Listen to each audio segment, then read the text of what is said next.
The Untold Story, how General Oba of the Nigerian military was murdered by the terrorist.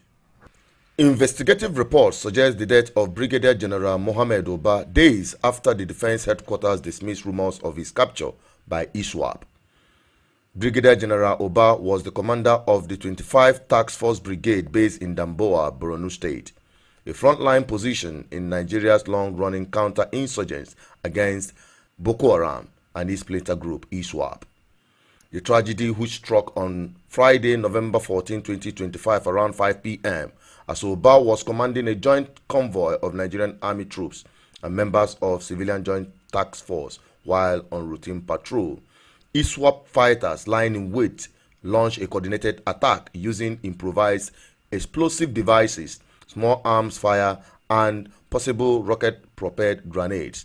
The assault caught the convoy in a kill zone, forcing it to a halt amid intense gunfire. In the chaos, 2 Nigerian soldiers, 2 JTF members were killed immediately, while several others wounded. Oba's position at the point of the attack was in front and engaged the attackers directly. While the dust get settled, confusion arose as rumors had it that he escaped, heading back to base. But information reaching from the reports had it that Oba communicated to the defense headquarters or the control unit, revealing his position. But unfortunately, his communication was intercepted as alleged by ISWAP, and he was recaptured and executed.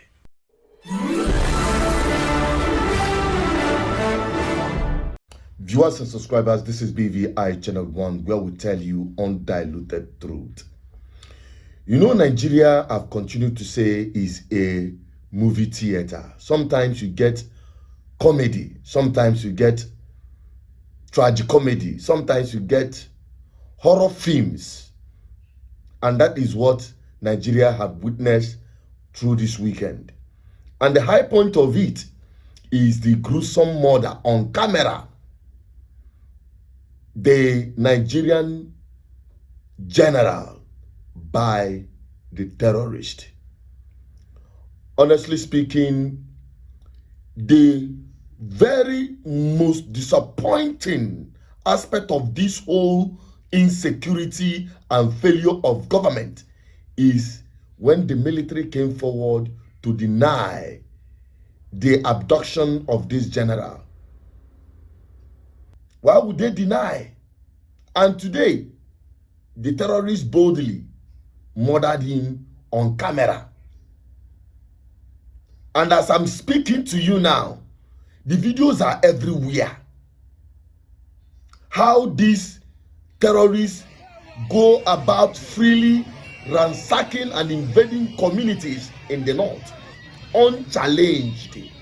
When I say unchallenged, as though there is no government, as though there is no military setup in Nigeria to fight them. The worst part of it all, to add pepper to the injury of Nigerians going through the hell of insecurity in Nigeria, especially in the north, is to see this video of these terrorists on TikTok, on social media platforms, having the Nigerian security officers, as alleged from the video we are seeing. You see them on the same, in a very cordial friendship and you know, that kind of thing. You see that kind of thing. That is what we see here in Nigeria. And you expect this insecurity to end in a country where a military general said this.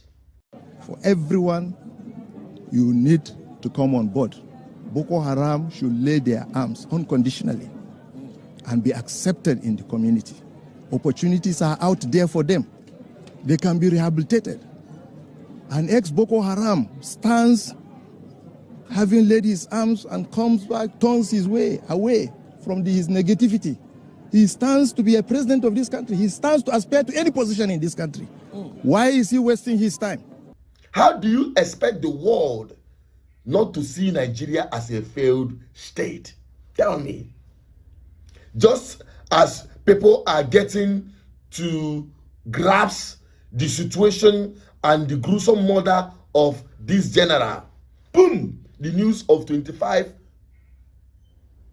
school children, young girls, broke out. At this girls' boarding school in Nigeria's Kebbi state, beds without occupants and police inside the compound. This is the aftermath of the latest mass kidnapping to hit the country's northwest. 25 female students were taken, police said, and the school's vice principal, Hassan Yakubu Makuku, shot dead. His wife, Amina Hassan, was at her husband's side when he was shot. She says she sat behind him as they prayed together, and then the gunman pulled the trigger. She rushed to him, she says, but was told by the attackers that if she touched him, they would shoot her. Police said the assailants, armed with rifles, stormed the government girls' comprehensive secondary school in the town of Maga around 4 a.m. They engaged officers in a gunfight, according to a police spokesperson, before scaling a fence and seizing the students. The unfortunate thing has already happened. Kebbi State Governor Nasir Idris said they would do everything possible to return the children to their parents. The police said tactical units, soldiers, and local vigilantes had been deployed to comb suspected escape routes and surrounding forests.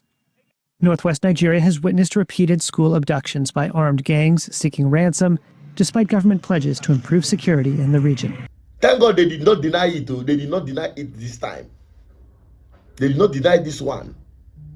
Like the one of Chibok girls. The drama has continued to I wouldn't call it, or should I call it, Chibok Girls Season 2. The Kebbi abduction. As though there is no government. That is even the most painful aspect of this. Now, the Nigerian COS had gone to Kebbi, from what I saw, to go and show a show of force to rescue those children. We will continue day and night until we find these children. Is that clear? Yes, sir. We'll do what? Day and night. It's when we find these children that we can now say that yes, we have done our job.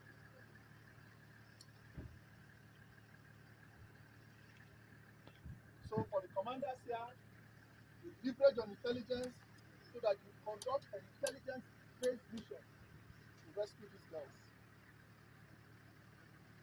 That become a pattern that the bandits will prey on soft targets. If they know you are in a location, they won't come there. Or they will brace up for a fight. And you can defeat them, can't you? I'm asking you. This is what we call medicine after death. Where is the intelligent unit of Nigerian security? What is the NSA even doing? The report reaching me now is that Nigerian military have once again suffered devastating attack from these terrorists in their fight to rescue the 25 girls, school children that were kidnapped yesterday in Kebbi State by these armed bandits and terrorists.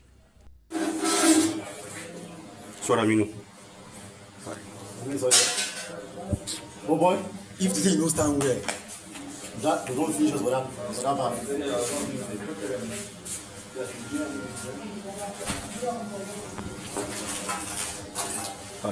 Isa na kanina pa nito magsusuruha. So, alike. Ada man ko bando ne Musa na Allah lijina cikin emra kuma sha baya na kalbe sharo. Ni on save na for bag na two places. That PKT this thing. You saw no be production na firing no. You enter o, na bullet dey. Calm down.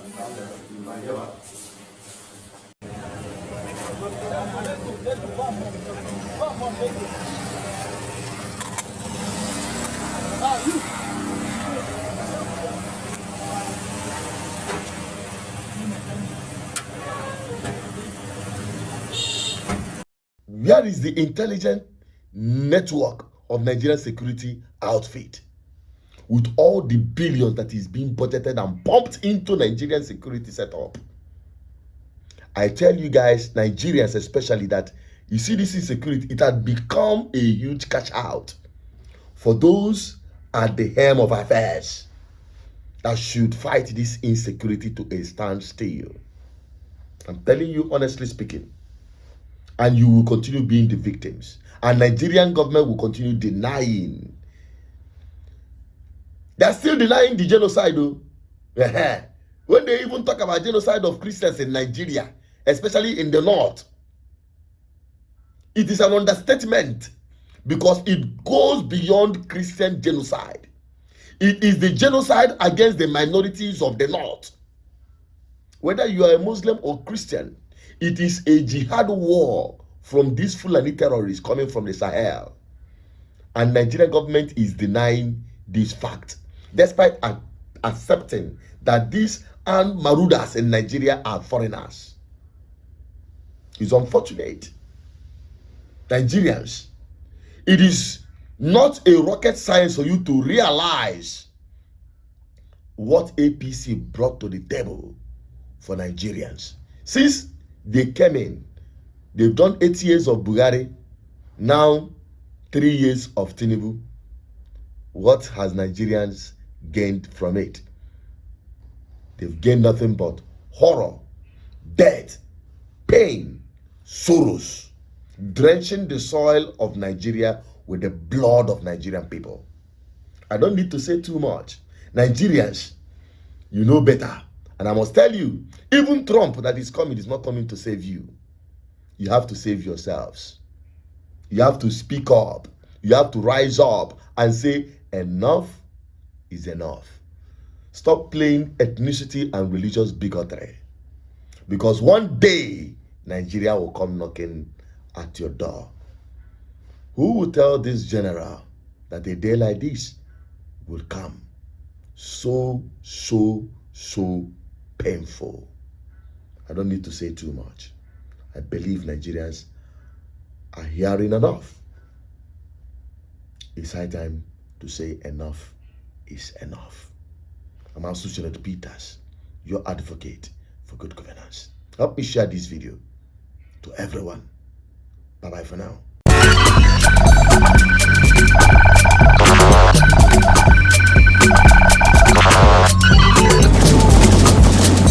GGN, uniting the people for good governance.